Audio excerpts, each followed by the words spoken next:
My name's Naomi Stockman. I'm a hypnotherapist and nutritionist, and I have a business called My Local Hypnosis. And I'm chatting here today with Lisa, who has volunteered to come and speak about her experience and share that because she'd like other people to be able to have similar successes as she's had. Is that right, Lisa? Welcome. Oh, absolutely. Yeah, in fact, yeah, you're right. I volunteered. I suggested it to you because this has been, in the most positive of ways, dramatically life-changing for me. And I want the same thing for any and everyone. So maybe you can share a little bit about what made you originally, go to the website, phone in, book an appointment, where you're at back at that point. Mm-hmm. Okay, so I've a long history. Some of my earliest childhood memories are anxiety and depression. Yeah. So a long history of what I would have called well treated and diagnosed and well maintained chronic depression and anxiety. So on medication for years, all of which is absolutely fine. Would have periods where I'd be really high, periods where I'd be really low, and I don't mean in a manic sense. A really high period where would be one where I'm feeling normal and good about life, Yeah. and then of course I'd go into a depression cycle. So that was my norm. I Mm-hmm. had noticed in the last, I had a friend of mine a few years ago. A friend of mine died, and I was living there with her and her partner at the time, and stayed in the house to look after him. It was kind of a deathbed promise. It sounds very Mills and Boone, but it was one of those things. And that whole period, there'd been a lot of stuff going on, had led me to basically feel low far more than I ever felt normal. Yeah. And I just reached the point in life very gradually. It's kind of like, you don't even notice it. It's so gradual, but there was no real sense or purpose to life. It was just about, well, I'm here and that's just that. And one of the things that I had struggled with and continually struggled with was my weight. I'd lost a lot of weight over the years, but just was plateauing again, couldn't get any further, still had about another 20 kilos I wanted to lose. What I had come to realize, though, through a measure of kind of self-awareness, was that I really understood that my weight was a symptom of the psychological stuff going on, so the inner thoughts and inner feelings. Mm. And as part of that weight, there was what I would call an addiction to chocolate. Or technically, it's a dependence, but it felt like an addiction. So I Yeah. didn't really feel normal until I spent my evening on the lounge eating at least a 200-gram block of chocolate, maybe more. Yeah. Now, yeah. And that's why I had decided, I'd had some years ago, I'd had hypnotherapy for my weight. And at that time, I considered those few sessions moderately successful. So it got me looking back again for hypnotherapy. So I did some reading, looked around. What I liked when I looked at your site, the difference for me was that there was no kind of grand slam, I'm going to cure you tomorrow of whatever it is.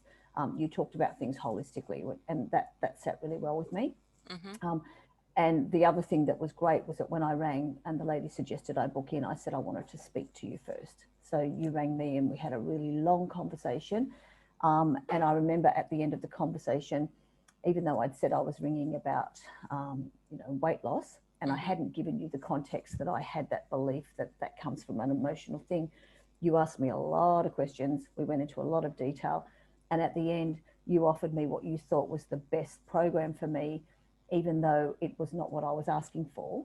I had that straight away clinched the deal in terms of trust, because I felt like, your sincerity and your integrity just came through in bucket loads, but that clinched it because I thought, this person's not telling me what I want to hear. I'll come in for 3 sessions and you'll be, 20 kilos lighter the following week. So that's what got me in your door. Okay. Well, that's really good because things are a lot different for you now. So maybe we can talk about what happened in the sessions and what changed for you. So you came in for session 1, and Yeah, we sorry. we went through that process of just having a holistic look at the big picture for you. Mm-hmm. And I don't promise anyone that they're going to have a miraculous overnight transformation, and that's definitely not how things work. But maybe you can share a bit about what the experience was like over the sessions, I think you came for 6 weeks-ish, maybe a little bit more.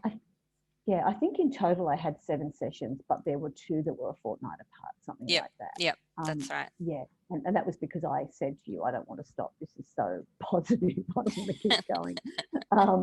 Yeah, so that I remember I laughed when you talked about the first session, because I can still, it's funny, there's an emotional memory of it as well as, you know, the memory, but the Yep, emotional memory doesn't cause pain. It just makes me laugh, because I sat in there and I think, oh, probably within 2 minutes of being in the room, I yep, wasn't crying, I was bawling like a baby.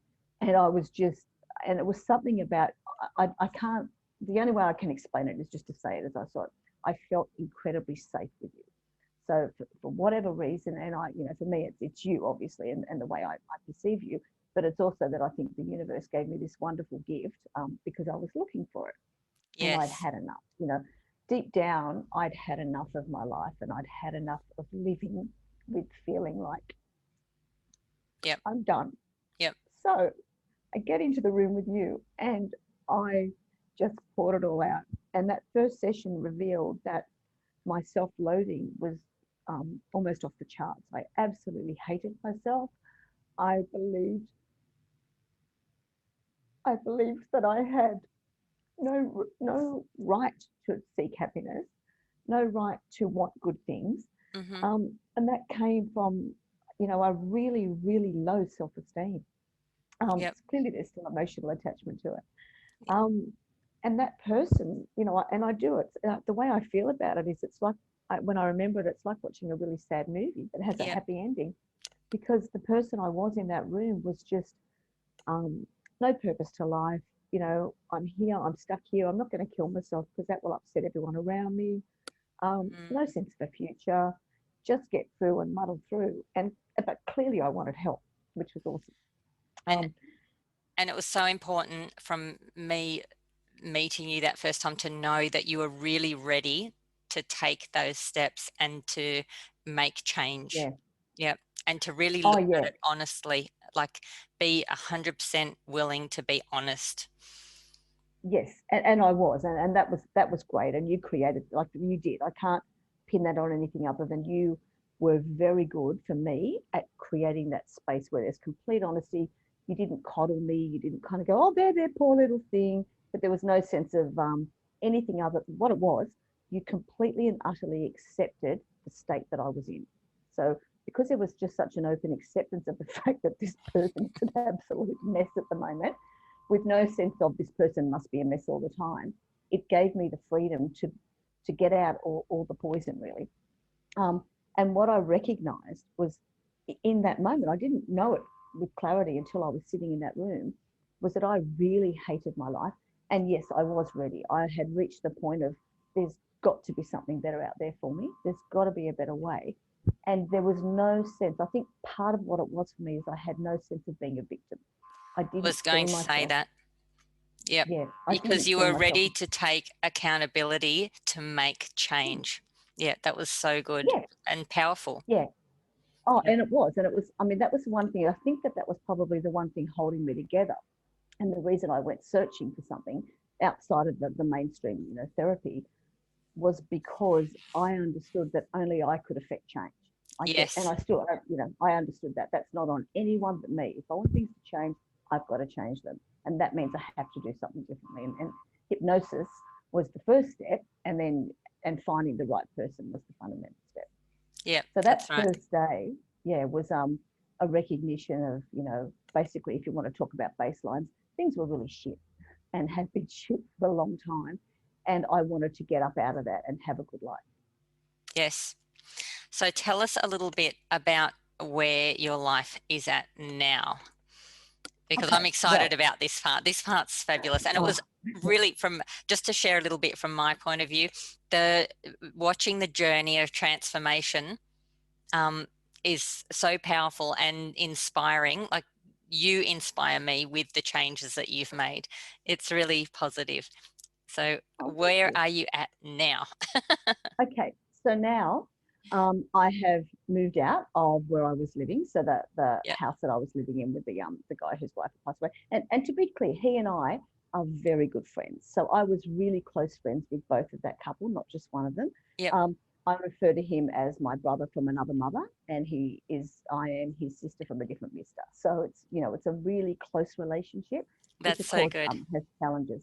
And now it's a balanced relationship. It was not in any way, shape, or form a balanced relationship. Yep.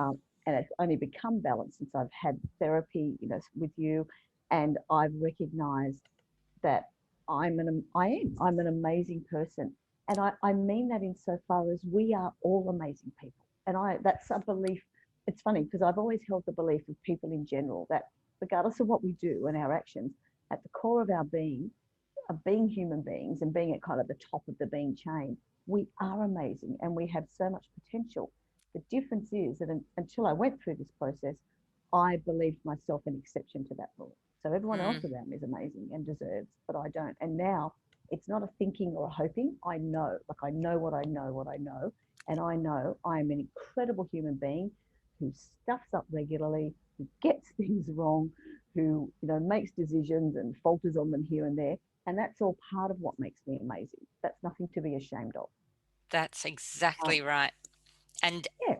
it's a completely different feeling when you can, when people talk about, oh, you've got to love yourself before you can, all these kind of things. But it's that, how do you love yourself? And we can get to a point where something just changes, doesn't it?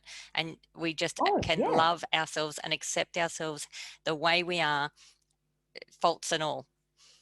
Oh, for sure. I remember a word you used, I think it was in a hypnotherapy session, about tweaking, when you tweak those little things about you, right?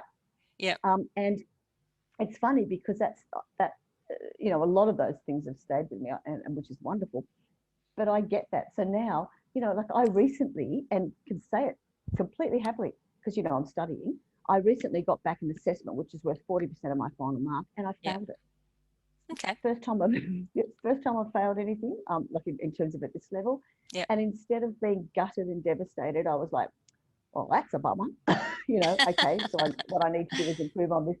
But the difference is, and for me, this is something that's fundamental to all the changes that have gone on. So it's really important. What I do and how I perform in no way ties back to my self-esteem, Yep. which is wonderful. So my self-esteem is now something that is completely intrinsic. It's not extrinsic. So it's not Yeah. in your hands. It's not in my friends' hands or my kids' hands or my lecturer's hands or my employer's hands. How I feel about myself and me knowing, like genuinely knowing the worth I hold as a human being Yes. is intrinsic. It's within me, and nothing and no one can take that away. And I say that, it's been, what are we now, September? So it's basically in its fifth month since I first saw you, so Yep. we're kind of 4 months Yep. worth of Yep. Yep. time later. Um, it's been tested. Of course, life tests all the time. Life throws tests at us. So I've had little tests and I've had bigger tests. And I know that I am a wonderfully made, wonderfully created, worthwhile human being who is as exciting, as flawed, as challenging, and as wonderful as you and as all the people around me. And nothing can take that away from me, Naomi. And that's I suppose why I feel so strongly about wanting to share with people, Yeah. particularly who've just had years of feeling like shit and like it's never going to change. Never ever say never. No one needs to feel like that. It's just not the No. way that we're designed. We're not destined or meant to Yeah. feel like that. We're meant to feel good. Life's meant to be Yeah. good. It is. Life is meant to be good. And those things, like the things that go on that aren't to plan, because you make That's right. plans and then things go astray, they're no longer they're no longer roadblocks, Mm-hmm. and they're no longer proof that you shouldn't plan and proof that you shouldn't strive to be happy. Yep. They're things that are just kind of fun games to work around, or at worst, they're just a hurdle that, okay, I'm just going to do this and do that and unblock there and we'll figure it out. Yeah. And I think that ties back to my sense of I'm worth it and I deserve happiness and abundance as much as everyone else around me. And I matter. My feelings matter. Oh, that phrase you just used, that's in my head. Like, yeah. And now, you know, in the past when I would come up with challenges to tell people how I'm feeling, and they would go, well, that's your problem, that's just you reacting. Mm-hmm. Those words are so firmly entrenched, I matter and my feelings matter, that I can stay in the conversation calmly and rationally, Yep. stay in the conversation and say to them, you know, I understand that it's my perception, but my perception is as important as yours. So I want to explain to you, and then just go from there. Yep. Calm, being able to advocate for yourself without Yeah. getting, emotionally overwhelmed. Yes. Yep. Yes. Yes. Absolutely. And without feeling that I'm a fraud for wanting to have, you know, to feel good, and without feeling that I'm a fraud for wanting to set up boundaries, because this has been the big thing for me is Yes. understanding what boundaries are. But I mean, intellectually I've always understood it, but actually knowing that it's good to set boundaries, and it's okay just to go, you know what, that doesn't work for me, I don't have to justify why, that Yes. just doesn't work for me. Yeah. Yeah. That's so good. You're amazing. You really are. You know what, I'm as amazing as everyone else, and that's cool. That's so good. So, what would you have to say to someone who was sort of having some struggles in their life with their, say, anxiety levels, depression levels, the way that they felt on a day-to-day basis? What would be the advice that you'd give them, or recommendations? Don't accept it. First piece of advice is in the negative. Do not accept it. This is not your life. It can change, and whether that change occurs in a day or whether that change occurs in months or in a year, it can change. Step one, you've got to want it to change. Mm-hmm. And coupled with that, of course, is just refusing to accept that this is how it is for you. Yep. I think that's it. I mean, of course, I would, to anyone out there feeling that way, you know, like I do with friends and people I know who are in that situation, my Yep. first thing is, oh, go and see Naomi, you know, and that's simply because you always tell people that if you've had success with something, you know, it kind of resonates. I'm always That's very right. upfront with people. You know, I can only speak for myself. Mm-hmm. And for the other people, I hear of and come in contact with, you know, through pages that have seen you.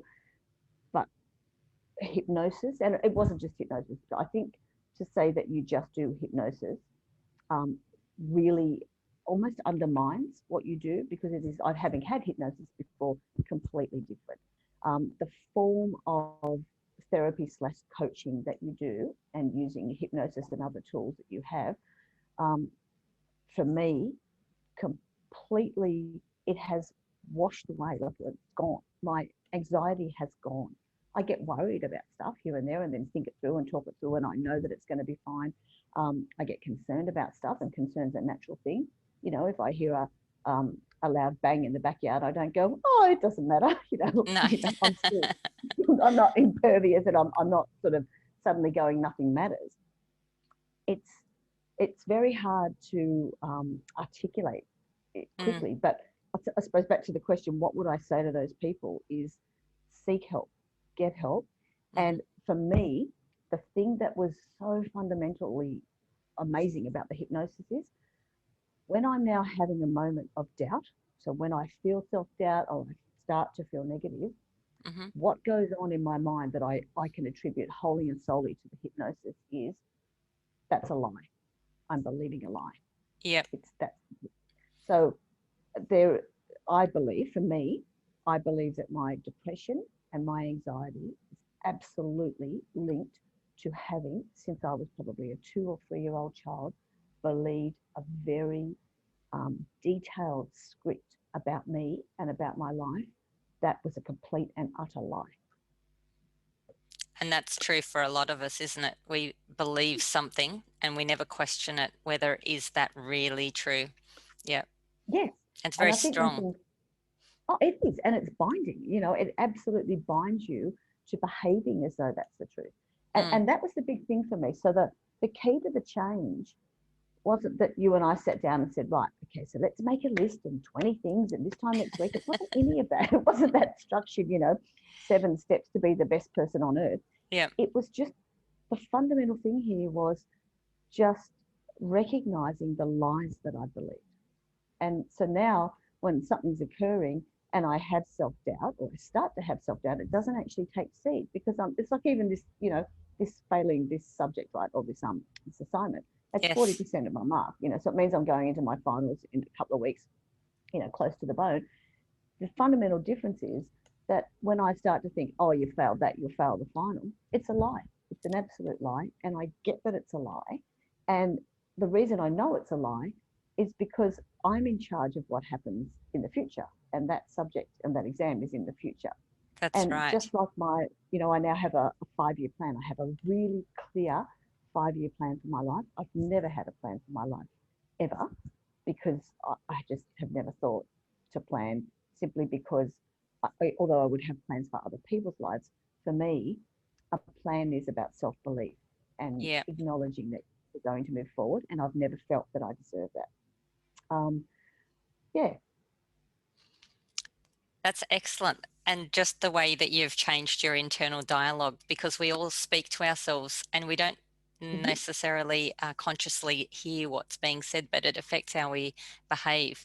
And I remember going through the sessions with you, and it, there were weeks where stuff would come up between sessions that was unexpected, wouldn't it? Things, Mm-hmm. where you'd sort of walk out feeling good, and then through the week something would change and you'd bring up new things to deal with that you weren't expecting. Can you remember those? Yes. Yep. Oh, yeah. I remember in particular that actually, I think it was the last session we had where we had to do it over Skype because the road, I couldn't get through because the road, there'd been an accident near where I lived. Yep. And because, and that's, you've nailed exactly what every session was like for me. It was like, as we'd get through one layer, and I'd kind of leave you going, oh my God, it's all cured, kind of thing. And the next layer of basically what I would refer to as loathing, like layers of self-loathing. And it was that I don't deserve. So for me, the theme was always, I don't deserve this, I don't deserve this, I don't deserve this. And it seemed that, like, the wonderful thing was, between sessions, there was always something that would come up that I'd then get to, to dissect with you. And it would just, that was the common theme that I found. It was this thinking, this internal deep rooted sense of, you don't deserve, for whatever reason, you don't deserve. And that's what was great for me. I remember when, we'd kind of gone through the Richard's trauma process, and you'd said, oh, this is the last session. And I said to you, with your consent, I want to keep going, because I Yes. feel like Yes. I'm doing great, but I know there's more. There's something about me that tells me there's more. Mm-hmm. And that was the great thing about continuing, because once we'd got to what turned out to be the last session, in the following week, I really understood, and in the following fortnight, because I'd cancelled the appointment with you, I really understood that for now, I was in that place where all of those layers had been unpeeled and exposed, Yes. and corrected. Yeah, but I think it is very much a layering process. And I know for me, from week 2 to week 3 was a really tough period, Mm-hmm. so to get through that week, because week 2 had exposed so much. And Yes. then, yeah, but even that I understood was,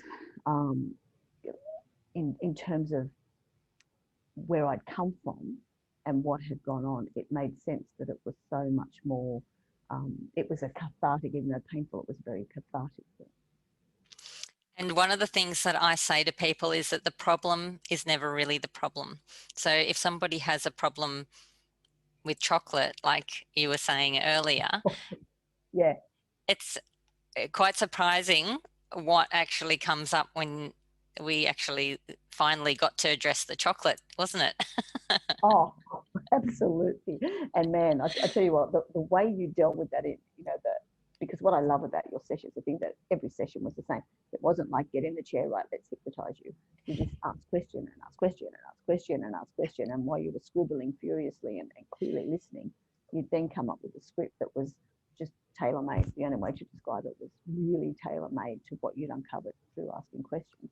And the way you dealt with the chocolate thing, when I, even just talking about it now, it's happening, I get a slight bile sensation in my mouth Yeah. when I that chocolate. So, which for me was absolutely necessary, Yeah. because it had governed, as we discovered from the time I think I was, 7 or 8, it had Yeah. actually been the thing in my life that was the go-to, feel safe and happy. Yeah, and that's a strong, we call it an anchor. So you'd anchored a Mm, certain thing to chocolate, and so chocolate was a part of that. And yeah, yeah, it's very yeah. common. But, but I now see it as a slimy imposter. And I still tell people, like I left the session with you and I said, I've broken up with chocolate.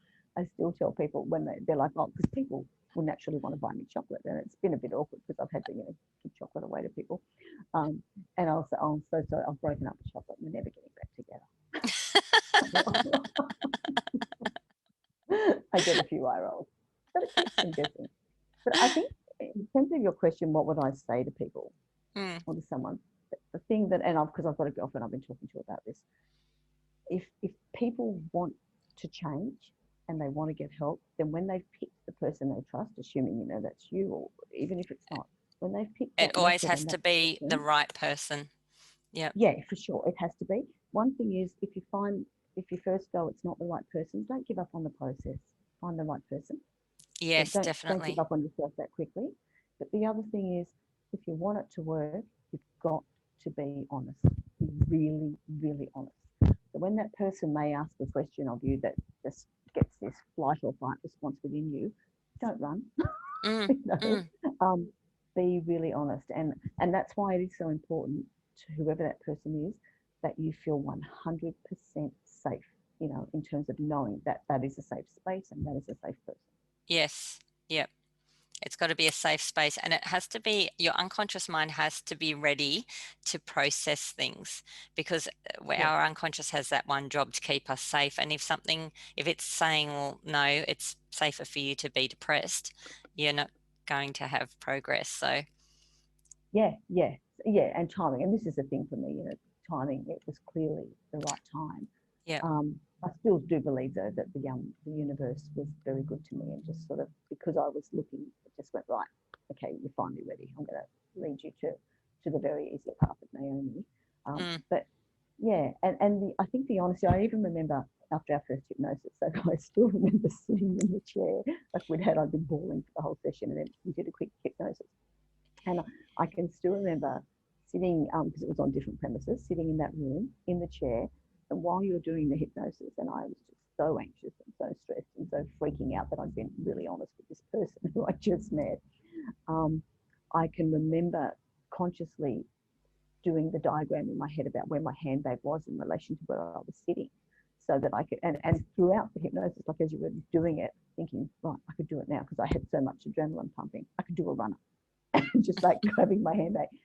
What was funny is I thought, I can't, I've got to pay the bills, so I'm going to have to face her again, like all of that. And I remember when you brought me out of the hypnosis and you said that the right question, which was, how was it? You didn't do an assumptive close, which is what the previous hypnotherapist years ago had done. She'd ended it and said, oh, you looked really relaxed. It was really good. It clearly worked. So I just nodded. Whereas you said, how did you find it? And in the spirit of honesty, I said to you, oh, I was so anxious. And it was just like, I just felt so anxious. I was going to do a runner. And I loved your response was, oh, that's okay. Don't worry about that. That's just your mind trying to keep you safe. Just go with the process. However you feel, it's okay. And that's another message that I think is important I want people to hear, that no matter how they're feeling, it's okay. There's no right or wrong way to feel. It's making that decision to be completely honest and completely open. Yes. Yep. That's right. And if you've been anxious and depressed for many years, you're not going to walk into a therapy place or wherever you're going and feel fantastic, because you haven't felt fantastic. So Yeah. it does take time. It's not, there's never when anyone says about hypnotherapy, one session and you suddenly changed, to me that isn't a true reflection of what people can expect, because all change takes time. Yes. And that was I'd read, as well as reading about you, I'd read about some other people, as I said. And there was a couple in particular that said, in weight loss, if it's weight loss, I can fix you within 3 sessions, you'll be cured. And I just, it was 2 or 3, whatever it was. But I remember at the time reading that and thinking, you don't know me. You don't know my circumstances. I'm completely an unknown human being to you because you're writing this to a general audience. And I felt alarm is a strong word, but I felt distrust that someone could Mm, make such a bold claim that mm-hmm. that would happen, not may happen, but will happen when they Yes. had never met me. And I just kind of felt like I want someone who's going to talk about things in terms of we're going to move forward. Here's how we're going to try it, rather than I'm your guru and I will fix you. Yep. No, I don't actually fix anyone. I think I've said it to you many times, is that Yeah, you're yeah, doing all the work. And with clients, I won't do sessions with people. If I'm working harder than they are and I want it more than they do, then it's not going to work, because you can't change other people. People have yeah. to change themselves. So you, I haven't asked you this question before talking, but you were doing some weight changes on yourself. How's that going? Mhm. It's going well. So I've dropped 6 kilos. So it's going slower than I would like. Of course, we've had Christmas and my birthday and lots of excuses. And here's the wonderful but: I feel good about it. It's not a chore. Yep. It's not something that I feel. So what I know, you would know because I know I know that I will be 59 kilos, and I know in my head that's what I am, and that's where I will stay because that is the weight that is healthiest for me and I also feel the best about myself. So that's a given. I'm Yep. nowhere near there yet. I'm certainly 6 or 7 kilos closer than I was, um, and I'm doing it in a way where I'm not. I tried Jenny Craig, I tried Weight Watchers, I tried New Foods, I tried the ones where they deliver it to your door. I think I tried some weird diet where you can eat whatever you want as long as you don't eat till 1 o'clock and then you eat 7 things before you eat. Like I tried any and Yep. everything, right? Not doing Yes. any of that. What I'm doing is called living, and living knowing that I will achieve that goal, and that I want to achieve that goal. And as a result of that, and because I do, I'm as worthwhile as everyone else around me, and I want as good things for myself as I want for everyone else around me. I'm making smart choices about energy in, energy And that's just a completely different feeling, isn't it? out. Yeah, because the thing is, right, when chocolate's off the table. I don't want chocolate, so that's 4 months now. I haven't had. Yes. I think it's, in fact, something that's very unlike me because I'm always so big with numbers and you know exactly the date, and I can tell you dates of stuff years ago, right? I can't remember the date that happened, but I just know that it's about 4 months now, I think, since I've eaten chocolate. Yes. More importantly, it's that amount of time since I've wanted to eat chocolate. So there's no sense of having to fight. Deprivation. Whenever I would tell you, yeah, well, and I would tell you that I would, when I try and stay away from it, because I would do it here and there for a couple of weeks, every night it was just, I'd have to go to bed because after an hour of nothing but trying to not give in, Mm, I'd either have to go to sleep or I'd give in. Um, so what will happen is every now and then I'll think, it's a bit like smoking because I haven't smoked for 16 years. Every now and then I'll get that feeling of, oh, some chocolate would be nice. And then what happens is, and this is, I think, down to the hypnotherapy as much as the realization, mm-hmm. two things kick in simultaneously. It's like, oh, I know where that thought's coming from. Mm-hmm. And I know it's not true. It's not going to, so look at why you're thinking that. But at the same time, this bio reaction, it is just really slight. When you've eaten something that's really awful to the taste, Yes. that reaction comes into my mouth. So it's like an accidental form of aversion therapy, which is Mm, great. mm. I'll take whatever I can get with that one. Yeah. Yes. But more importantly, when I have days, I had a day a couple of days ago where I felt like something a little bit sweet because I rarely eat sweet food anymore.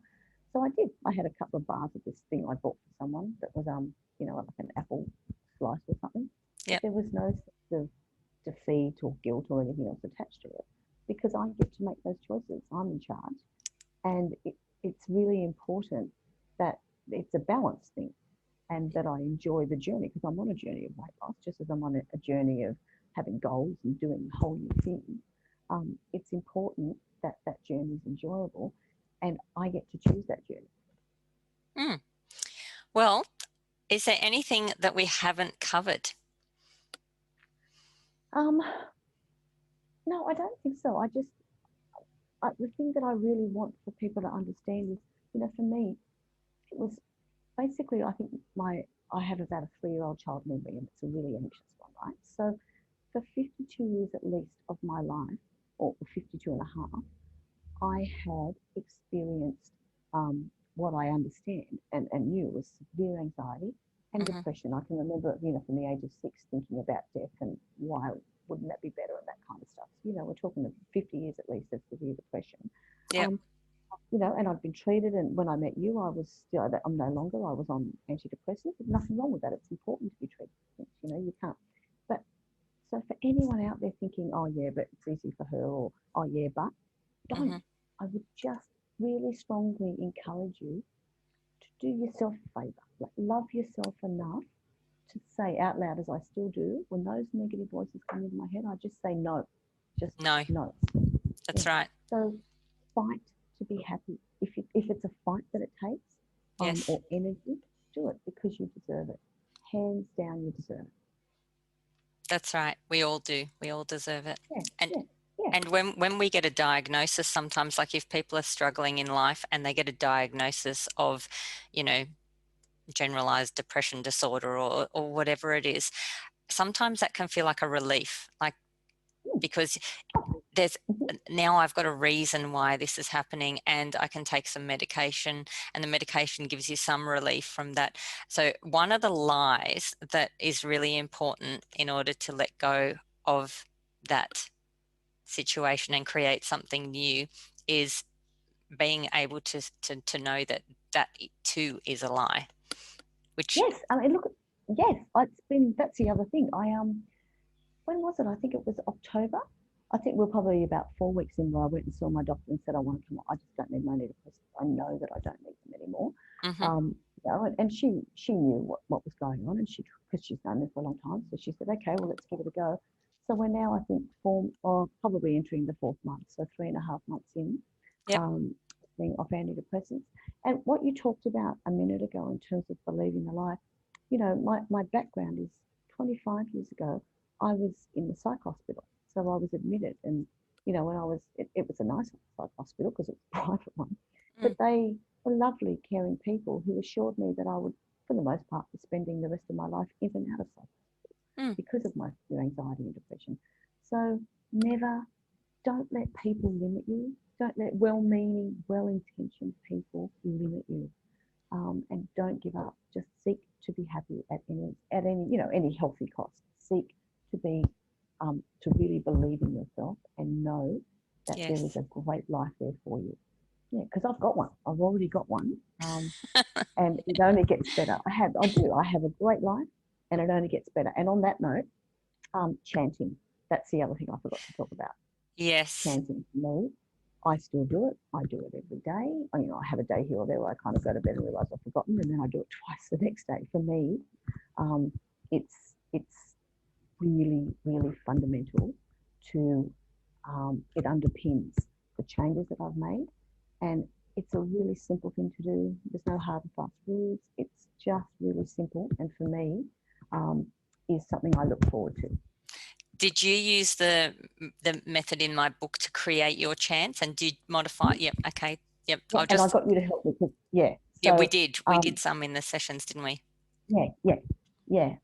And that's another thing I would love, like if people are seeing you, to talk to you about, because that I think that there was this big life changing event of seeing you and having therapy and coaching, and what the kind of the it's a bit like you see a coach in a gym or whatever, Yeah, so a it's a, personal and trainer, they and you.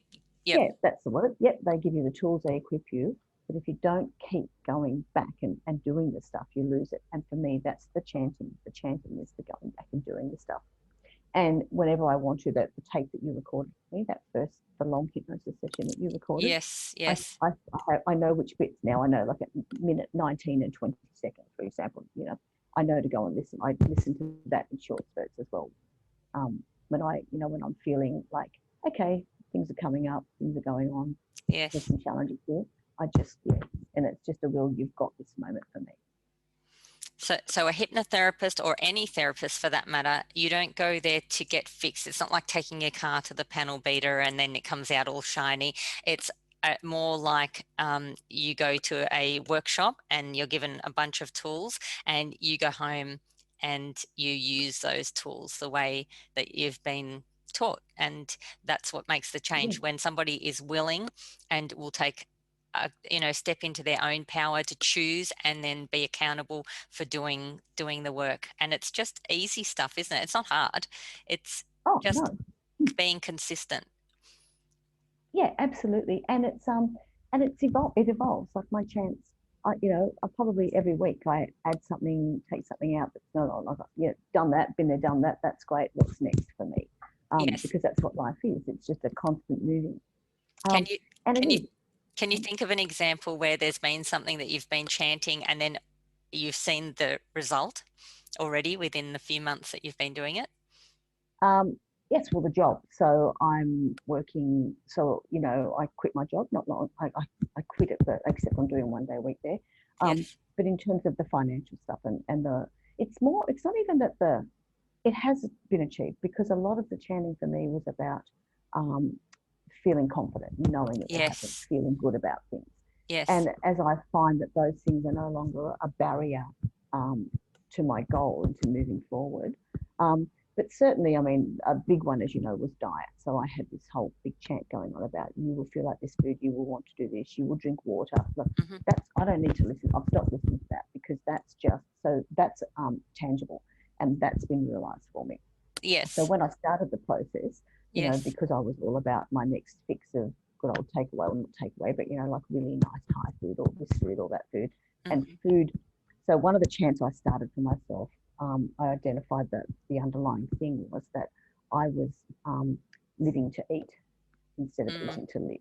Mm. And I started a chant, and the chant started with, I am so excited that I eat to live, and that is all. And I still know it by heart, but I don't listen to it anymore, because that's something that's just by the wayside. I've still got it there if I want to listen to it, but there are so many other things that I'm focused on, that I want to keep reminding myself of. So that was one and that probably took about 6 weeks, um, Yes.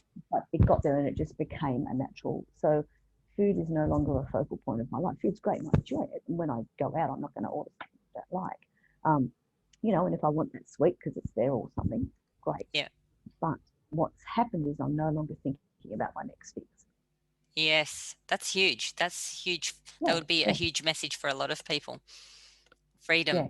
But yeah, and for me, you started the process, and you and I started the process. You gave me the tools and the skills, and you were a very big part of the process. But then, and probably one of the best things you did for me, quite apart from revealing all the lies and getting me on track, was the chanting. So, in terms of your book, I just can't recommend highly enough that people it's easy to read. It's so easy to read, and implement it. Don't just read it, like really just sit down and particularly the part around chanting, just go for it. Because the great thing is it's personalized. You get to do your own. And like I said, you can have a chant for a few weeks and go, don't need that anymore, or hang on, I want to tweak what that says. Yes. And there are so many apps. I found a free app on my iPhone that records, and I can edit, I can do all this kind of whiz bang stuff. So it didn't cost me anything. Yes. And now whenever I get in the car to go anywhere, first thing that happens is my phone sits on the dashboard, and I push play and just do my changes wherever I'm going. That's when I do mine too in the car. It's Yeah, great because it's yeah. a time that's not productively used. And if you let your mind just wander wherever, it doesn't usually go Oh. fantastically useful places. No, it doesn't. And it's great. So now, particularly when I'm traveling, because where I was living is an hour away from where I live now, and I'm Yeah. still working over that way. So the great thing is I've got, and I look forward to those opportunities, because I just think because I've got so many different chants recorded, Yes. Variety. and so many, yeah, heaps of varieties, and I've got sets and subsets and all kinds of things, and I just get to choose what I'm going to listen to, and recite back, which is great. Yeah, so I think that's a fundamental mental health well-being toolkit possession. Well, I wrote the book, I published the book, and I didn't actually ever promote it or advertise it anywhere. So I might just say what it's called. It's called Simple Yeah. Shortcuts to Winning at Life, and it's available online. You just Google it and they'll come up Amazon or Mm-hmm. Booktopia or what are those, Barnes and Noble or whatever, whoever's got it online. So, Yeah, and yeah, it it is doesn't take long available. to read. Yeah. And it's the kind of book I've already shared it with someone, so I've given it to someone else to read, and I'm trying to get it back off it so I can share it again. Yeah. Yeah, it is a very, very worthwhile book in my And the reason I wrote that is because that's how I changed my life. So I know it works. It's opinion. it's 100% effective, in my opinion, from my experience. And the more I can teach other people to use it, the better, I think. Yeah, and that's part of what I loved about the book was the intro. That you talked very candidly about where you were at when you started to put these things into place. So yeah. Yes, yes. Yeah. Everyone's got their story and their journey, and if you don't like where you're at in your story, simply get out there and create something else. So, yeah, well, yeah.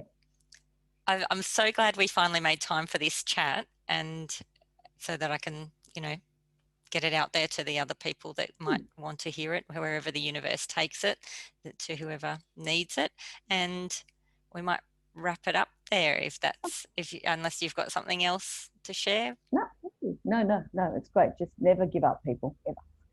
That's right. Never give up. Any day you can wake up and do something different, change your life completely, be something else, do something else, have something else. And that can be anything that you choose. So Absolutely.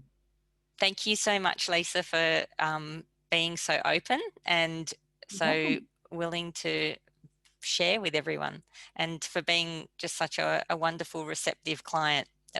It's been absolutely a privilege to know you. So thank you. Well, it's and same back at you, absolutely, because it doesn't matter. I know that you're very good at saying that, we do the work, but you're the conduit. So thank you.